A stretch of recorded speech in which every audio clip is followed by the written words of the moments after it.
KD college की online कक्षाओं में आप सभी का हार्दिक स्वागत है, अभिनंदन है। हमारा जो पाठ्य पुस्तक है BA BEd BSc BEd प्रथम वर्ष की, उसमें आपका एक पुस्तक चलती है बाल्यावस्था में विकास, चाइल्डहुड एंड ग्रोइंग अप। उसके अंदर हमने कई दिनों से बहुत सारे प्रकरणों पे अपने चर्चा की है, बातचीत की है, पढ़ाई की है। आज का हमारा टॉपिक है वो है वर्तमान परिप्रेक्ष्य में मनोविज्ञान के शैक्षिक निहितार्थ।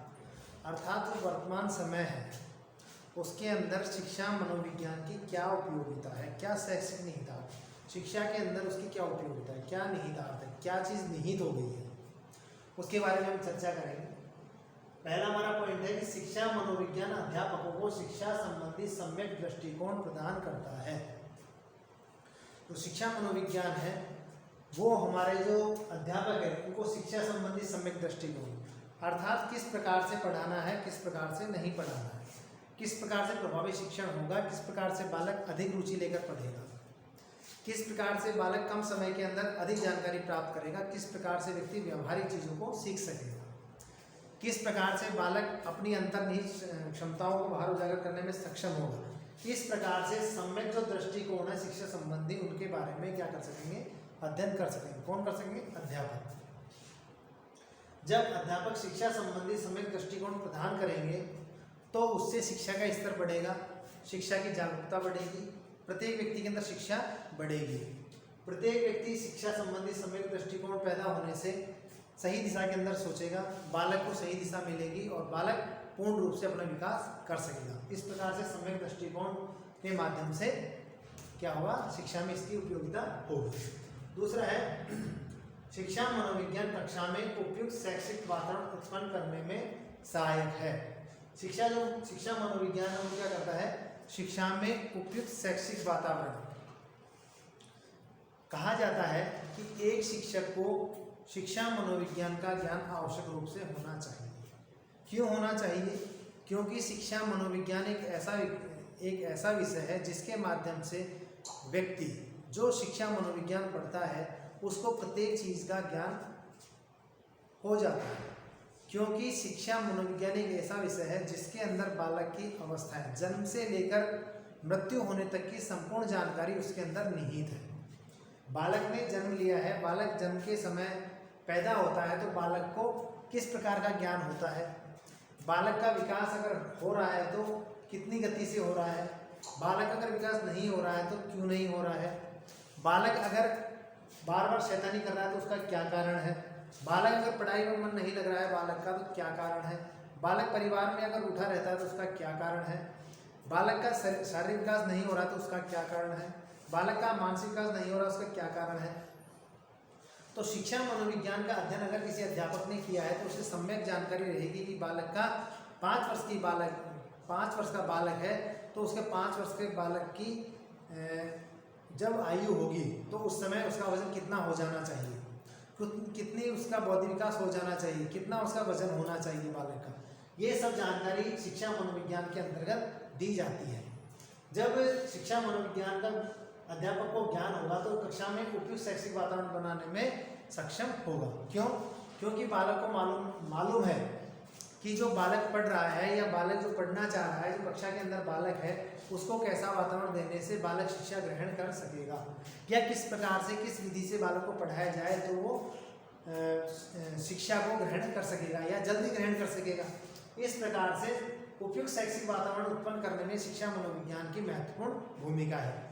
आज के समय में शिक्षा मनोविज्ञान और ज़्यादा प्रभावशाली हो गया है। क्यों? क्योंकि प्रत्येक बालक जो जन्म लेता है उसके अंदर बहुत सारी प्रतिभाएं होती है। अब कौन सी प्रतिभाएं हैं, उसका बालक के जन्म से या उसकी प्रतिक्रिया से, बालक जब क्रिया करता है तो उसकी क्रिया के माध्यम से एक शिक्षा मनोविज्ञान के शिक्षक को मालूम कर लेना चाहिए कि बालक क्या करना चाहता है, किस क्षेत्र में आगे बढ़ना चाहता है। इस प्रकार से उसे उपयुक्त शैक्षिक वातावरण देने से या उत्पन्न करने से बालक अपना ज्ञान उचित रूप से ग्रहण कर सकेगा। इस प्रकार से शिक्षा मनोविज्ञान कक्षा में उपयुक्त शैक्षिक वातावरण उत्पन्न करने में सहायक होता है। अगला पॉइंट है तीसरा, शिक्षा मनोविज्ञान अध्यापक को छात्रों के प्रति प्रेम, सहानुभूति व समदर्शी व्यवहार को अपनाने में सहायक है। जो शिक्षा मनोविज्ञान है वो क्या है, छात्रों के प्रति प्रेम, अगर किसी व्यक्ति से प्रेम की भाषा में बात की जाती है, अच्छे प्रकार से बात की जाती है, तो व्यक्ति क्या है, कोई नहीं करने वाला कार्य भी आसानी से कर लेता है। कहा जाता है कि ऐसी वाणी बोलिए मन का आपा होए, आप हूँ तो शीतल करे और हूँ शीतल होए। अर्थात व्यक्ति जब मीठी वाणी बोलता है तो उससे क्या होता है, स्वयं ही नहीं जो सामने बैठा व्यक्ति है वो भी क्या होता है, उससे प्रभावित होता है। उससे जब प्रेम की भाषा में उससे बात करेंगे बालक को, जब बालक से प्रेम की भाषा में बात करेंगे तो उसके प्रति क्या होगा, प्रेम की भावना निश्चित रूप से ही बढ़ेगी और उसके बाद में उससे सहानुभूति रखना। जब बालक से सहानुभूतिपूर्ण व्यवहार करेंगे तो बालक आसानी से या बहुत ही सरल तरीके से या बहुत जल्दी सीख सकेगा। उसके बाद में समदर्शी व्यवहार करना, प्रत्येक कक्षा के अंदर प्रत्येक बालक से क्या करना, समदर्शी व्यवहार करना, समान रूप से व्यवहार करना, समान रूप से दर्शन करना, समान रूप से देखना। किसी भी बालक के अंदर या बहुत सारे बालकों के अंदर किसी एक से अच्छा व्यवहार करना, किसी एक से बुरा व्यवहार करना। इस प्रकार से जब बालक अच्छा व्यवहार और बुरा व्यवहार इसको जानेगा या इसका ज्ञान उसे होगा तो वो देखेगा कि मेरे साथ समदर्शी व्यवहार हो रहा है या नहीं हो रहा है। इस प्रकार से मनोविज्ञान जो शिक्षक है उसको क्या करना चाहिए, छात्रों के प्रति प्रेम, सहानुभूति और समदर्शी का व्यवहार अपनाने में शिक्षा मनोविज्ञान सहायक होता है। और इसी व्यवहार के माध्यम से कक्ष के अंदर जो शैक्षिक वातावरण है वो पूर्ण रूप से अच्छा होता है अगर बालक से समदर्शी व्यवहार किया जाता है, उसे प्रेमपूर्वक व्यवहार किया जाता है और उसके साथ सहानुभूतिपूर्ण व्यवहार किया जाता है, तो कक्षा का वातावरण बहुत ही उपयुक्त होता है। इस प्रकार से शिक्षा मनोविज्ञान जो क्या है, इन सब चीज़ों को अपनाने में भी सहायक है। अगला है, शिक्षा मनोविज्ञान अध्यापक को श्रेष्ठ शिक्षण विधियों की जानकारी देता है एवं उनमें पारंगतता प्रदान करता है। शिक्षा मनोविज्ञान जो क्या है, प्रत्येक विषय को पढ़ने के लिए, हर विषय है अपने स्तर पर होता है, अपने हिसाब से अच्छा होता है, लेकिन कोई विषय क्लिष्ट है तो उसको पढ़ाने के लिए कौन सी शिक्षण विधि का प्रयोग किया जाए। विज्ञान को पढ़ाने के लिए प्रयोगात्मक विधि काम में ली जाती है, भाषा को पढ़ाने के लिए आत्मन निगमन विधि काम में ली जाती है, संपेत विधि काम में ली जाती है, व्याख्यान विधि काम में ली जाती है, उच्चारण विधि काम में ली जाती है, वाचन विधि काम में ली जाती है। इसी प्रकार इतिहास को पढ़ाने के लिए पर्यटन विधि काम में ली जाती है।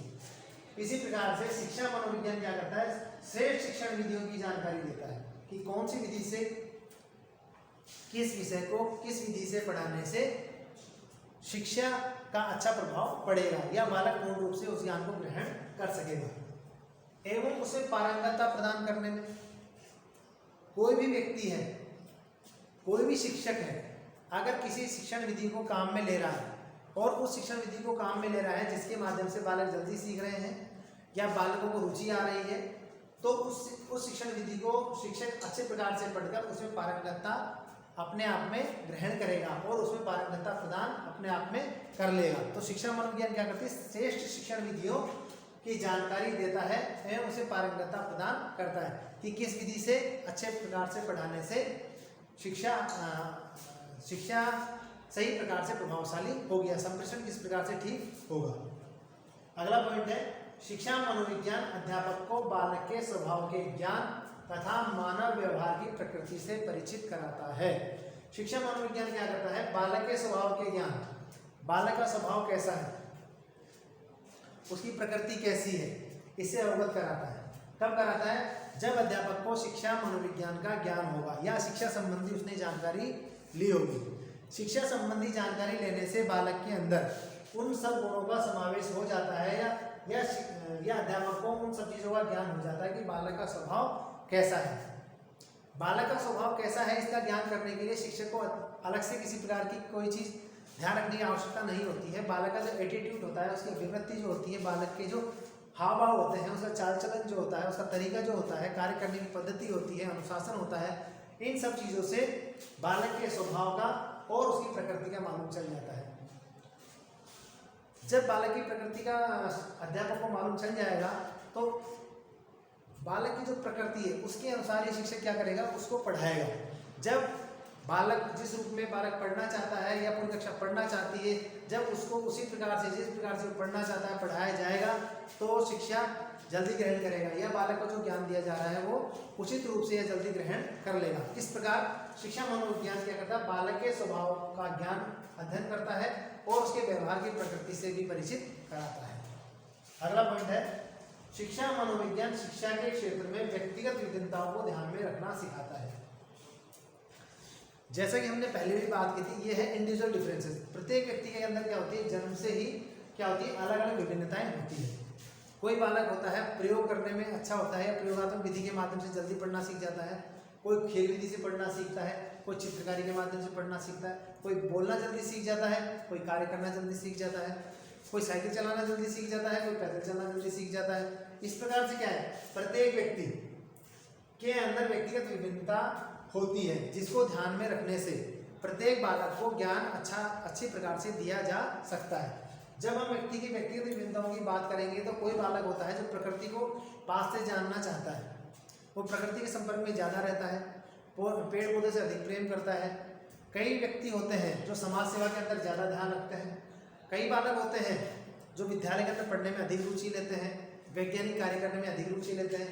इस प्रकार से प्रत्येक व्यक्ति के अंदर व्यक्तिगत विभिन्नता होती है। अब व्यक्तिगत विभिन्नता को जब ध्यान में रखा जाएगा और कार्य किया जाएगा और उस पद्धति से व्यक्तिगत विभिन्नता के माध्यम से जब बालक को शिक्षा दी जाएगी तो निश्चित रूप से ही बालक ऐसी उच्च स्तर पर पहुंच जाएगा जहां उसे पहुंचना चाहिए, क्योंकि व्यक्तिगत विभिन्नता को ध्यान में रखकर ही बालक को शिक्षा दी जानी चाहिए।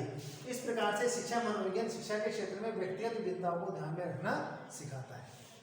अगला है, शिक्षा मनोविज्ञान अनुशासन बनाए रखने में मनोवैज्ञानिक तरीकों की जानकारी देता है। शिक्षा मनोविज्ञान के माध्यम से जब शिक्षक को मालूम होगा कि यह बालक ज़्यादा परेशान करता है, ज़्यादा शैतानी करता है, कक्षा में अनुशासन भंग करता है, तो क्या किया जाएगा, उस बालक को ऐसी जिम्मेदारी दी जाएगी जिससे अनुशासन बना रहे। यह अनुशासन बनाए रखने के लिए शिक्षा मनोविज्ञान के माध्यम से विभिन्न तरीकों को अपनाया जाएगा, जिसके माध्यम से बालकों में अनुशासन बनाया जा सके। इस प्रकार शिक्षा मनोविज्ञान अनुशासन बनाए रखने के मनोवैज्ञानिक तरीकों की जानकारी भी देता है। अगला है, शिक्षा मनोविज्ञान पाठ्य निर्माण एवं पाठ्य पुस्तक रचना करने में सहायता प्रदान करता है। शिक्षा मनोविज्ञान का ज्ञान जब शिक्षक को होगा तो निश्चित रूप से ही पाठ्य निर्माण करने और पाठ्य पुस्तक रचना करने में सहायता प्रदान की जाएगी। जैसा कि देखने में आता है कि एक 5वीं क्लास की कक्षा है और उसके अंदर 5वीं क्लास की कक्षा के हिसाब से ही उनको पाठ्य सामग्री दी जाती है या उसकी जो पाठ्य पुस्तक है उसकी रचना की जाती है। ऐसा क्यों किया जाता है? वो इसलिए किया जाता है क्योंकि बालक की बुद्धि लब्धि के हिसाब से ही पाठ्य पुस्तक का और पाठ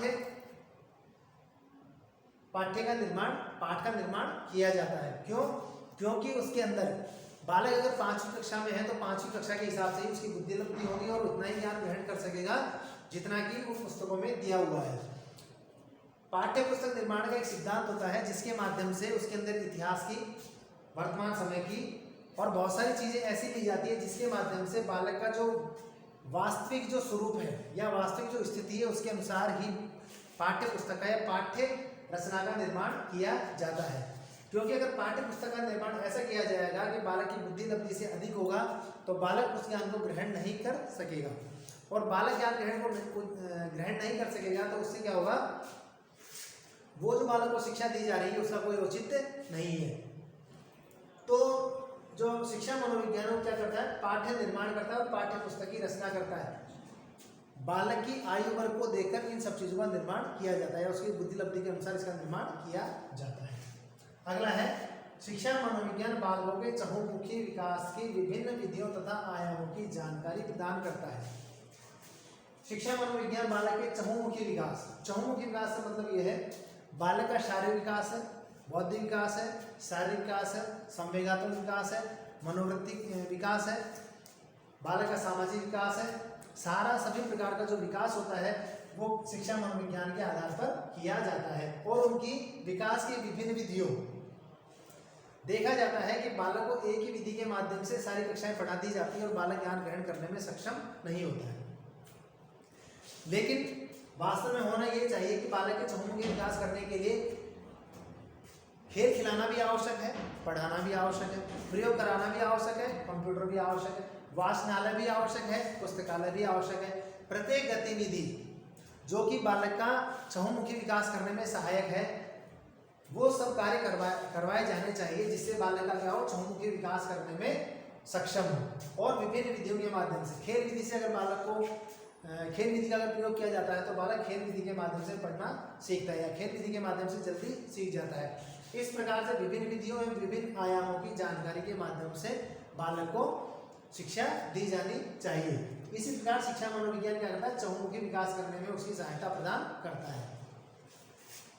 अगला है शिक्षा मनोविज्ञान छात्रों की शैक्षिक मार्गदर्शन व व्यावसायिक मार्गदर्शन प्रदान करने में उपयोगी होता है। तो शिक्षा मनोविज्ञान क्या करता है, शैक्षिक मार्गदर्शन करना, बालक की बुद्धि लब्धि के अनुसार, उसकी योग्यता के अनुसार, उसके बालक क्या कर सकता है और क्या नहीं कर सकता है। ऐसा नहीं कि सभी बालक हैं जो प्रगति ही करेंगे, कुछ बालक होते हैं जो चाहते हैं उतनी उन्नति पर नहीं पहुंच सकते, तो उनकी क्या करना चाहिए, उनकी काउंसलिंग करना चाहिए, उनको शैक्षिक मार्गदर्शन के माध्यम से उनको सही मार्गदर्शन करना चाहिए।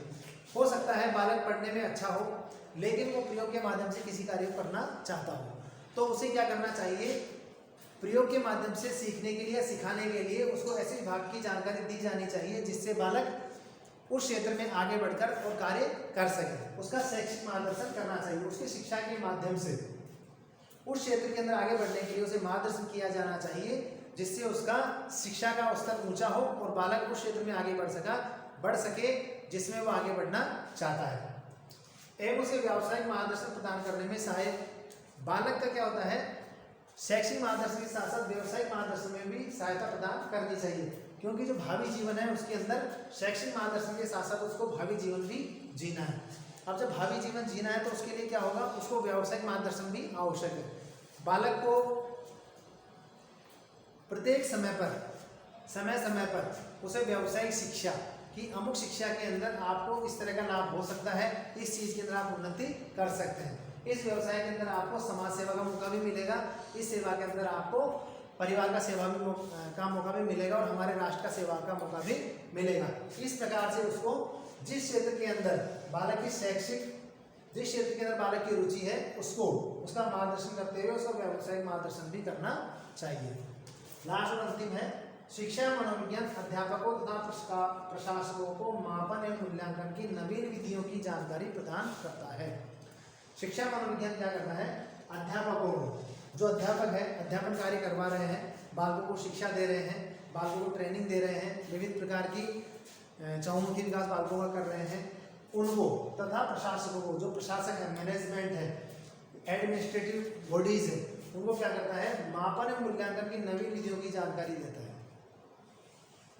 शिक्षा मनोविज्ञान के माध्यम से, मापन एवं मूल्यांकन के माध्यम से बहुत सारी ऐसी चीजें दी गई है जिसके माध्यम से बालक का क्या किया जा सकता है, मापन किया जा सकता है और मूल्यांकन किया जा सकता है। मापन के माध्यम से हम बालकों का स्तर मालूम कर सकते हैं कि बालक की बुद्धि लब्धि कितनी है, बालक किस क्षेत्र में आगे बढ़ना चाहता है, बालक किस क्षेत्र में आगे बढ़ने के बाद में समाज की और राष्ट्र की सेवा कर सकता है, और उसका मूल्यांकन करने से हमें मालूम हो जाता है कि बालक इस क्षेत्र के अंदर आगे बढ़ेगा। इस प्रकार से उसका मापन मूल्यांकन करने की जो नवीन विधियां हैं उनकी जानकारी शिक्षा मनोविज्ञान देता है। नवीन विधियों के माध्यम से जब हम कार्य करते हैं तो बहुत सारी चीजें देखने में आती है, सुनने में आती है, करने में आती है। क्यों?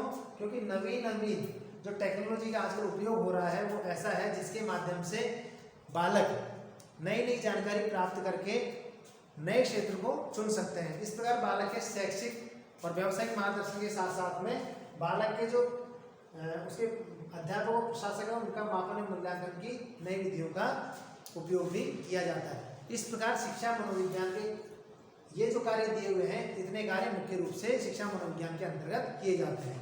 इसके अलावा बहुत सारे ऐसे कार्य हैं जो शिक्षा मनोविज्ञान के अंतर्गत आते हैं। धन्यवाद।